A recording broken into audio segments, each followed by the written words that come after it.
treatment we received, we were a cameo in the theatre of Israeli cruelty.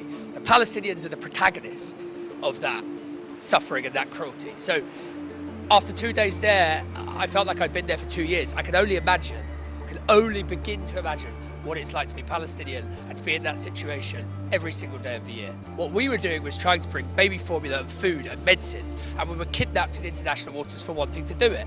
The people on board were lawyers, doctors, journalists, teachers, really decent, down-to-earth, salt-of-the-earth kinds of people. To have those people smeared as terrorists is just pathetic. It is laughable.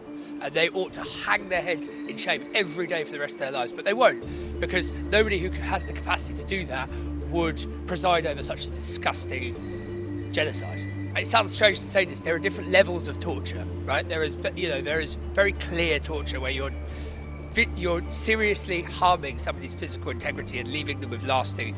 And then there's things like putting people on their knees, chaining their hands together and forcing them to stay on their knees for 6 hours. That happened to all of us.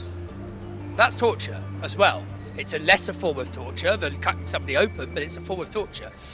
Denying people water when they're in the middle of the desert, that's a form of torture. Denying people their medicine when they have underlying heart conditions and could die. I'll give you an example. 2 nights ago, I've lost track of time, but 2 nights ago was my last night at about 10 in the evening. We just turned out the lights. And of course, it was like a row of cells with all the cells we could hear each other, basically. And at about 10 in the evening, somebody started shouting, "Help, medical emergency, there's a man in here and he's having, we think, a heart attack. He can't breathe, please, medical emergency." Nothing.